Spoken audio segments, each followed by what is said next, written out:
सात ताल आप देख रहे हैं, ये वाली जो बोट है इसे हम बोलते हैं रोइंग बोट। इधर की तरफ जो बोट्स लगी हैं उसे कहते हैं पैडल बोट्स।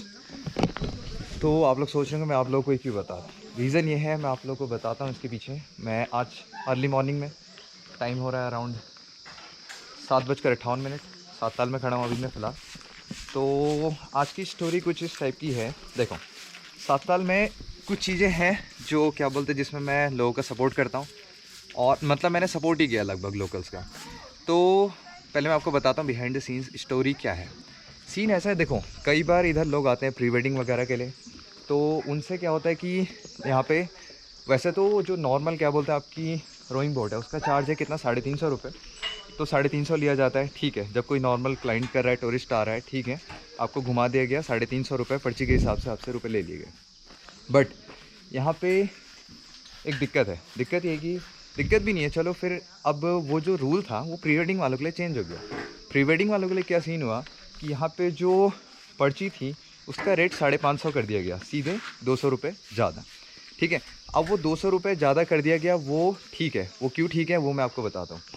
जब भी कोई क्या बोलते हैं बोट वाला जाता है, जब नॉर्मल क्लाइंट के साथ जाता है, टूरिस्ट के साथ जाता है, तो वो सिंपल इस तरीके में, जैसे आप सामने देख रहे हैं अभी एक रोइंग जारी है, ऐसे जाता है, लेक का राउंड इस तरीके से मारता है और वापस आके इधर उतार देता है, ठीक है। पर जब कोई प्री वेडिंग वाला आता है तो उसमें दिक्कत होती है। नाव वाले कपल्स को ले जाते हैं बोट में, और उसके बाद बीच में उन्हें अलग अलग टाइप के मनूवर करने होते हैं, एंड उसमें थोड़ा रिस्क होता है। और कई बार बोट इधर उधर करनी है, ऐसा वैसा करना है, तो बहुत सारी चीज़ें होती हैं जो जिसमें उन्हें एक्स्ट्रा एफर्ट करना पड़ता है।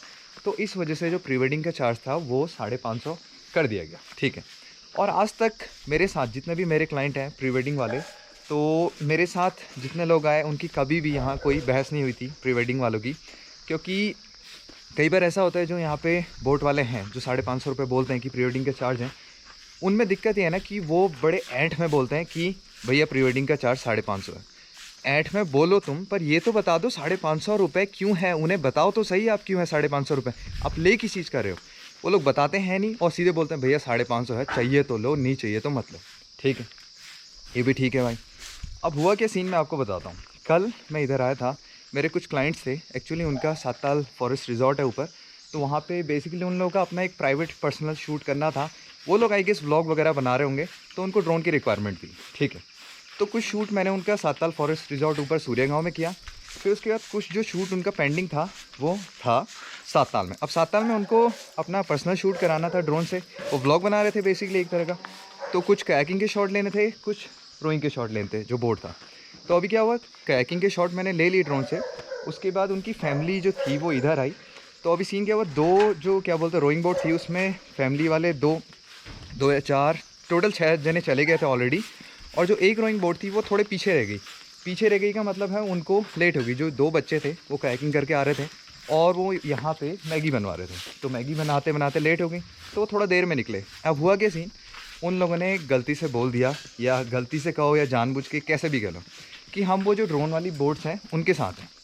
अब ड्रोन शब्द सुनते ही ना, जो यहाँ पे नाव वाले बैठे थे, जिनकी भी बारी थी या जो भी थे, उनके मन में स्ट्राइक किया कि यार अरे ड्रोन आ गया। उन्होंने सीधे पर्ची काट दी 550 की, ठीक हो गया। अब इन दी एंड वहाँ किसी को नहीं मालूम है कि 550 की पर्ची क्यों कटी है। जब वो वहाँ से उतरते हुए उधर की तरफ जब उन्हें उतारा बोट वाले अंकल ने, तो अब उनकी आपस में थोड़ी थोड़ी बहस हो रही थी। बहस क्या हो रही थी कि आपसे 550 लिए, हमसे 350 लिए, ठीक है। अब मैंने इंटरफेयर किया, मैंने कहा कि क्या हो गया सीन। तो उन्होंने कहा इनसे तो 350 लिए, हमसे 550 ले लिए। मैंने कहा कोई दिक्कत नहीं है, गलतफहमी होगी, आप जाके उधर काउंटर पे जाओ, आपको रुपए वापस कर देंगे, कोई दिक्कत नहीं है। अब देखो सीन यहाँ पे हो गया गड़बड़। गड़बड़ क्यों हुआ, जब हम यहाँ काउंटर पे आए तो जो नाव वाले थे, मुझे लगा बड़े प्यार से वो कहेंगे रुपए लौटा देंगे, कहेंगे कोई बात नहीं, गलतफहमी होगी, आप ये लीजिए अपने जो 200 रुपये हैं वापस ले लीजिए। बट नहीं, जैसे ही मैं यहाँ आया तो उन्होंने कहा ड्रोन का चार्ज किस बात का ले रहे हो आप, मेरे को इतना बता दो।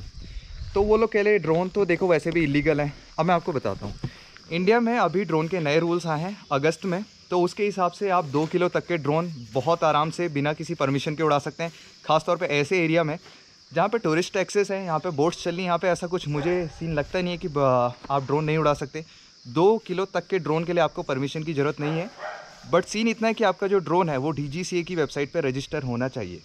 मेरे पास जो ड्रोन है वो है मैविक एयर, अराउंड कितना 450 ग्राम के लगभग में आई गेस उसका वेट, जो कि DGCA की वेबसाइट पर रजिस्टर्ड है। मेरे पास उसका OAN और DAN। DAN stands for drone acknowledgement number, OAN stands for owner acknowledgement number. तो मेरे पास ये दोनों चीज़ें हैं और ड्रोन रजिस्टर्ड है। और इसके बावजूद ये लोग यहाँ ड्रोन का चार्ज लेते हैं। ड्रोन का चार्ज लो, अब प्री वेडिंग में लो, मुझे कोई दिक्कत नहीं है, क्योंकि आप लोग एक्स्ट्रा एफर्ट कर रहे हो। मैंने आज तक नहीं कहा, जब भी मैं आया मैंने एज अ लोकल आप लोगों का सपोर्ट किया कि आप लोग ड्रोन का चार्ज ले रहे हैं, वो सही है। मैंने एक्सप्लेन किया अपने क्लाइंट्स को कि ड्रोन का चार्ज क्यों लिया जा रहा है आपसे। पर कल जो इंसिडेंट हुआ उससे मेरे को काफ़ी निराशा हुई। क्योंकि निराशा इसलिए, देखो एक तो ईमानदारी होती है ना, अगर वो दे देते ना रुपए, तो क्या होता है कि जो टूरिस्ट आता है उसके लिए भी क्या बोलते हैं कि इज्जत बनी रहती है दिल में कि यार साताल के लोग इतने अच्छे हैं कि हमसे गलतफहमी हो गई, गलत बोल दिया तो उन लोगों ने रुपए हमारे वापस कर दिए। तो नेक्स्ट टाइम वो किसी और को ही बोलेंगे यार तुम साताल जाओ, बढ़िया आराम से रोइंग बोट करो, ये करो वो करो, एक्टिविटी करो। बट नहीं, अब जो कल का इंसिडेंट था ना, एज इंसिडेंट क्या बेसिकली मेरे लिए मेरे क्लाइंट थे, तो मेरे को यहाँ पे बहस करनी पड़ी। क्योंकि एज अ लोकल मैं अगर आप लोगों का सपोर्ट कर रहा हूँ तो एज अ क्लाइंट मैं उनका भी सपोर्ट करूँगा, क्योंकि जहाँ पे आप लोग गलत हैं वहाँ पे मैं आप लोगों से बोलूँगा, सीधी सी बात है। तो ऐसा कुछ सीन है। मैं आप लोगों को पहले से ही इस स्कैम के बारे में बता देना चाहता हूँ कि अगर आप लोग पर्सनल यहाँ पे एज अ प्राइवेट अपना क्या बोलते हैं रोइंग करने आते हैं और आपको कोई परिवार का फैमिली का बंदा आपकी ड्रोन से शॉट ले रहा है, वीडियो ले रहा है, तो प्लीज़ जो नाव वाले हैं उनको पहले ही बता दीजिए कि ये हमारा अपना ड्रोन है, हम अपने लिए शॉट ले रहे हैं, ये प्री वेडिंग नहीं है, वरना देखो आप लोगों से एक्स्ट्रा चार्ज ले लेंगे भाई। और बाद में बहस करने का यहाँ पे कोई फ़ायदा नहीं है। समझने वाले लोग हैं नहीं, पता नहीं, मुझे समझ में नहीं आता किस मिट्टी के बने यहाँ पे लोग। तुम कितना बहस कर लो कोई फ़ायदा नहीं है यहाँ पे। इन दी एंड क्या कहा उन्होंने, भैया नहीं हो सकता, हम तो रुपए नहीं देंगे। कितनी बहस कर ली मैंने, मैं ही जानता हूँ यार। तो देखो ये जो ड्रोन का स्कैम है इसके बारे में मैंने सोचा आप लोगों को इसके बारे में बता दिया जाए। आप लोग नेक्स्ट टाइम आए तो सबसे पहले ड्रोन के बारे में बता दें ये किस पर्पज़ के लिए यूज़ हो रहा है, और उन्हें रूल्स भी बता देना यार कि ड्रोन देखो इलीगल नहीं है, ड्रोन पूरा लीगल है। अब 2 किलो तक के जब आप ड्रोन उड़ा सकते हैं यहाँ पे, तो परमिशन की ज़रूरत नहीं है, किसी को परमिशन की ज़रूरत नहीं है। याद रखना ये चीज़, चाहे कोई भी आए, इधर फॉरेस्ट वाला है या कोई भी आए, ड्रोन उड़ रहा है, बहुत समय से उड़ रहा है, बड़े बड़े ड्रोन उड़ रहे हैं, बहुत ही बड़े ड्रोन उड़ रहे हैं। तो यहाँ पर अगर कोई आपके लिए ड्रोन से बोलता है कि ड्रोन इलीगल है, तो मुँह पर बोलना भैया यहाँ पर ड्रोन इलीगल नहीं है, फॉरेस्ट वालों को बुला लो, एक काम करते हैं बात कर लेते हैं, ठीक है। बस इतना ही कहना था मुझे। तो इस ड्रोन स्कैम के बारे में आप लोग सतर्क रहिएगा। एंड या थैंक यू सो मच।